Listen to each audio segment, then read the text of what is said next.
So, pretty unexpected. Michigan Wolverines have fired head coach Sherrone Moore. And no, it's not for what was happening on the field. It's for what was happening off the field.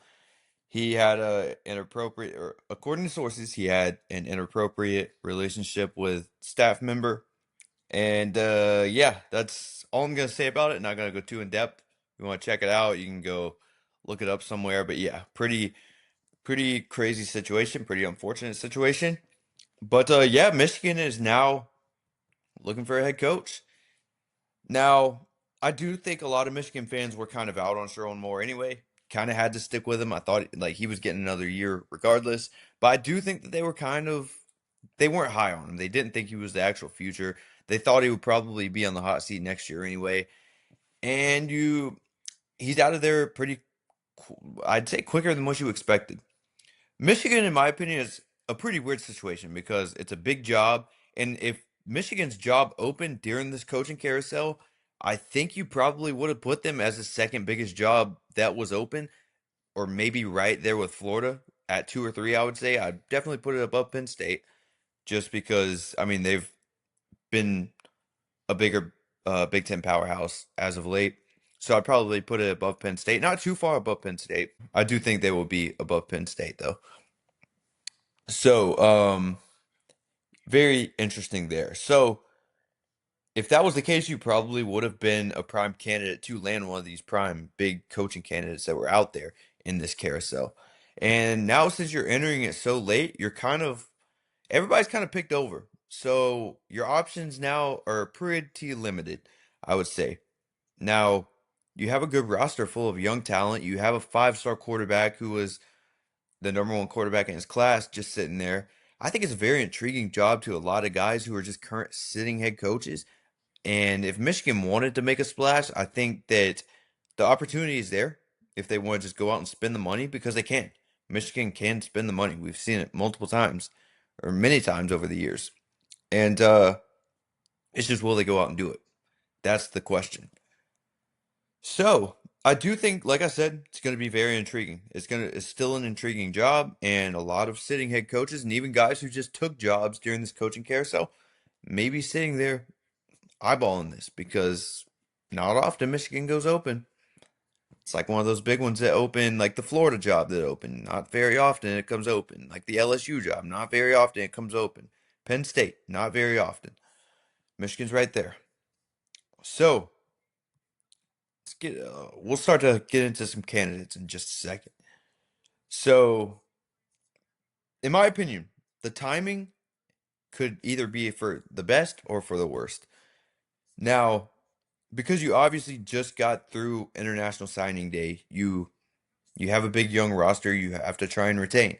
Can you get a head coach in that can come in and retain guys like all of this young talent, including Bryce Underwood, who is probably the main key piece and one of the most intriguing parts of some head coaches wanting to take this job? You have Bryce Underwood there because I do believe that his deal, his big NIL deal that he signed with Michigan, was it's going to be pretty hard to get out of, according to what I've heard. So it seems like he's going to be there. I would be kind of shocked if he entered the portal. Maybe he might try. He might try. It wouldn't surprise me actually if he tried. But according to what I've heard, it's going to be tough for him to actually get out of there. So, um, it could be good timing, like I said. Could be bad timing because, you know, there's a coach out there. I think he's going to be pretty high on Michigan's radar who could potentially become available within these next 2 weeks. And that's the first candidate that comes to mind, which we will talk about in just a minute. Actually, we'll talk about it right now. Now, that head coach that I believe will probably be in the mix and probably be at the top of their list is Kalen DeBoer at Alabama. So there has been talks throughout the year that DeBoer may be on his way out or he may be on a short leash at Alabama because, if Alabama sets their standards pretty high. I mean, they just came off of lots of years of Nick Saban. Your standard is high if you're a fan of the Crimson Tide or Crimson Tide. So if you keep having these three lost seasons as Kalen DeBoer, I mean, look back at when DeBoer was hired at Alabama. There was already a lot of fans complaining that it wasn't a good fit, which I agree. I don't think it's a good fit. I think it's a weird fit. I think Kalen DeBoer is an outstanding coach. I just I can't get over the fit at Alabama. It still doesn't really add up to me. But keep having these three lost seasons in Alabama, they're gonna run you out of town. I believe if Alabama loses that game to Auburn 2 weeks ago in the Iron Bowl, DeBoer may have already either been on his way out or he probably would have been out. You're coming off a bad loss to Georgia now in the SEC championship, and you squeeze in the playoffs with three losses. You face Oklahoma again, who they've already lost to this season. I think if you lose that game again, there's serious conversation on Kalen DeBoer's future at Alabama. And if something does happen, Michigan's going to come swooping in. I can almost guarantee it. Like I said, the fit's still weird to me, and I think the fit at Michigan, I think he'd fit very well at Michigan. He has that experience around the Big 12 or Big 10, I'm sorry. Big 12 and Big 10. But Michigan also knows a thing or two about DeBoer. If you look back, they faced him in the national championship when he coached at Washington. I think if DeBoer walks in with this young roster, all this talent that I've been talking about, and then like I said, that high ceiling quarterback in Bryce Underwood, I I think you're in a pretty good spot there, and I kind of like the spot that you're in. DeBoer's been pretty good with quarterbacks. He's look at what he did with Michael Penix. Look at what he did with Ty Simpson up until down the stretch. I know Ty Simpson hasn't looked that great, but still, I mean, DeBoer's been good with quarterbacks. You bring Ryan Grubb with you, he can help you out. Bryce Underwood, I like it. I'm intrigued there. Now, one that I think you'll hear a good bit in this cycle because he is a pretty hot name right now is Kenny Dillingham at Arizona State. He's denied leaving Arizona State many times in this coaching cycle because he was linked to jobs like LSU at one time before they were sure they were getting lame. He was linked to, I believe he was linked to Florida at one point and some of the other jobs as well. I'm pretty sure a lot of teams reached out to him. I know Arkansas made a push at some guys. I wouldn't be surprised if they made a push at Kenny Dillingham too. But he has stayed true to staying at Arizona State. But you have to wonder if there are some reevaluations there for him, if there are some questions he's having for himself about the long-term winning state of Arizona State. Because you know, you just lost your star quarterback in Sam Levitt to the transfer portal. You just lost your star offensive tackle to the transfer portal. And I'm sure many more are going to follow that. And that's something that may happen often at a school like Arizona State. You're going to lose a lot of your star players to the portal to these bigger programs because that's just college football now. They have more money to spend. You're going to get seen more by the NFL scouts because obviously, if you go and play for an Alabama, you're probably going to be more known than you are at an Arizona State. Or if you go play at a Michigan, you're going to be known more than you are at an Arizona State. I mean, just it's common sense there. But yeah, I mean, if you take the Michigan job, you don't have to worry about losing all these stars every single year. And I believe Kenny Dillingham could go somewhere and win a national championship. I think he's one of the more underrated coaches in this entire cycle. And I think Michigan could be the perfect spot for him right now if he is starting to have those questions about leaving. Like I said, I think he's one of the more underrated coaches in the game, and I do think he'll go somewhere and win a national championship. That's my opinion. I'm a big fan of Kenny Dillingham. If you look, he almost took Arizona State there. He almost upset Texas in the playoffs last year when everybody kind of counted Arizona State out. He's came in and flipped this program upside down in a good way. Now, Jesse Minter. You're going to hear a lot about Jesse Minter. He's a part of the Harbaugh coaching tree. I guarantee you he's going to be thrown around a ton in this coaching cycle. He's a current defensive coordinator for the Chargers. He followed Harbaugh to the NFL when Harbaugh left again. You know, I do believe that he still has some little thing going on with the NCAA because of some recruiting violations that he had, contacting players when he wasn't supposed to or something, or contacting recruits when he wasn't supposed to. This was before he left Michigan the previous time. So I don't know how much of an impact that would make on him returning to take a head coaching job in college or even returning to college in general. And also, he's a pretty heavily favored candidate to land a pretty good NFL job this offseason. I know the Titans are already in on him. Giants are already in on him, and that's the only two jobs open right now in the NFL. So as more jobs start to open, I think that he's gonna be a name thrown around a lot there. So would you go to college or would you stay in the NFL and take an NFL job? I think if you're currently a defensive coordinator in the NFL, you'll probably take that NFL head coaching job. That's just what I think. But if there were to be a college job that you want to come back and take, I would assume it's definitely going to be Michigan. So I'd at least keep an eye on that because I do think that if he does go to college or go back to coach college, then this is the spot right here. That's just what I think about Jesse Minter. And you are definitely going to hear this name a lot in the cycle. Now I don't know how much you'll hear this one, but I do think it's pretty intriguing, and that's Brian Daboll. You know, he was in the mix for Penn State at one time before they hired Matt Campbell. He's a part of the Nick Saban coaching tree. Yes, he's had his little coaching stint in New York with the Giants. Didn't go the greatest, but have to be fair. I don't believe the Giants ever really built a competitive or complete team around them. I still think that, I still think Dayball's a pretty good coach, in my opinion. I don't think he's as bad as what people proclaim him to be. And I also think that he would be a lot better as a college head coach than he would in the NFL.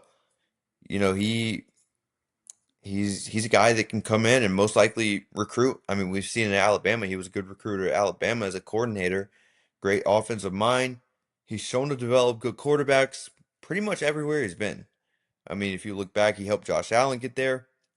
You can go back to his quarterbacks at Alabama. Um, Daniel Jones, his first year with the Giants. I mean, Daniel Jones was a better player post Dayball than he was before Dayball. Jackson Dart. Jackson Dart's looked very good this season under Brian Dayball before he was fired. So he's good with quarterbacks. He's a good offensive mind. And I think in college that could really translate over. As it already has at Alabama when he was there. And you have a good you you have a good quarterback on your team that needs developed right now with a very high ceiling. And he's yet to be developed the proper way because he's still so young. So that's very intriguing to me.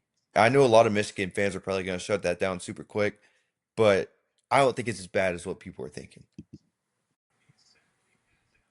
Don't be shocked if you hear Brian Kelly's name brought up in this. He's had success around this region. He's another one. I think he's going to be brought up a good bit. He's a good football coach. I don't care what anybody says. He's a good football coach. He showed it at Notre Dame. His first few years at LSU. Yes, not LSU standard. That's not saying he's a terrible football coach. I think it was more just lack of effort. I think the fit at LSU was always way too weird to ever work, similar to DeBoer at Alabama right now. It wouldn't shock me at all if they at least reached out to Brian Kelly. I actually think they will reach out to Brian Kelly. I do think it's going to be pretty tough for Brian Kelly to get a job because of the effort issues and stuff that you've heard from, him at LSU and stuff, like the stories with him out golfing and instead of recruiting and stuff, all that was going around. And also personality. I don't know if players would still want to play for him. I don't know. It's tough to say.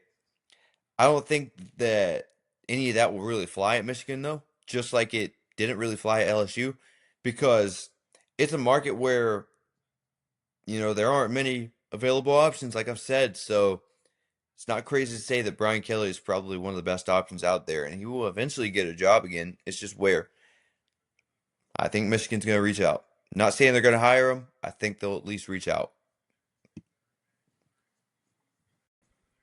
Jed Fish, he was thrown around a lot in the Florida Gators talks when they were in search of a head coach. I do believe that he has a pretty hefty buyout at Washington, but Michigan's probably going to have to pay a pretty hefty buyout if they go get a sitting head coach anyway. It's just do you want to pay that hefty buyout for Jed Fish? He's been pretty good at Washington, I would say. I think he's a good coach. He's been good pretty much everywhere he's been.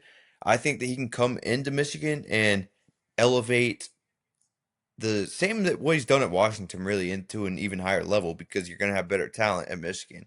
He's developed a young quarterback over at Washington already in Damon Williams. He turned out pretty good. I mean, I watched him. I thought he was really good. He reminds me of Kyler Murray. Yeah, it would be very intriguing. It'd be very intriguing for him to leave Washington and go to Michigan, even though he's stated before that he kind of wants to stay in Washington. But then I've also heard behind the scenes that there was a time he was looking to get out of Washington because his family doesn't like it there. I don't know how much truth is to that, but I was seeing that a good bit.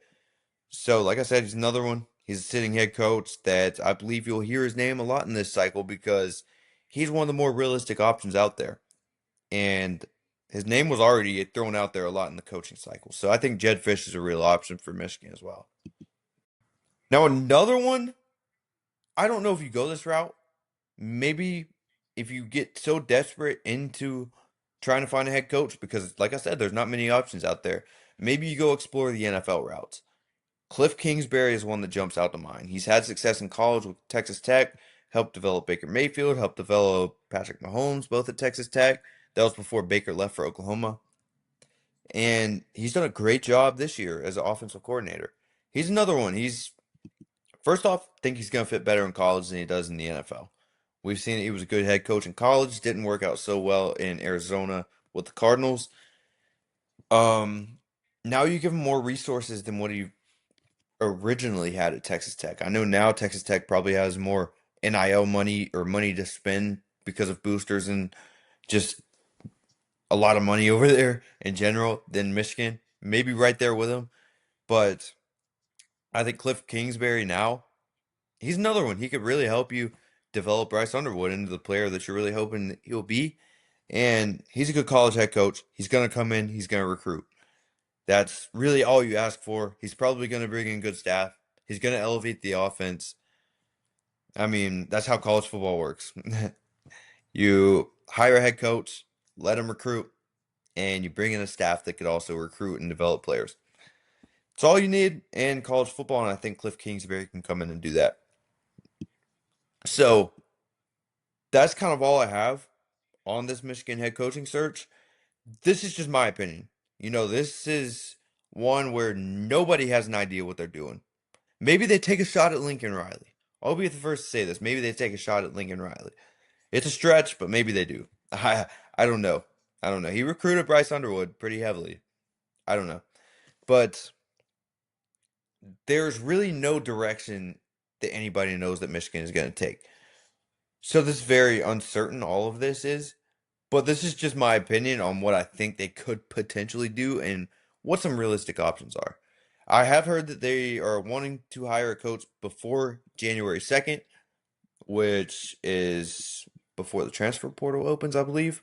So expect a head coach hiring before January 2nd. So if you're a Michigan fan, just keep that date in mind.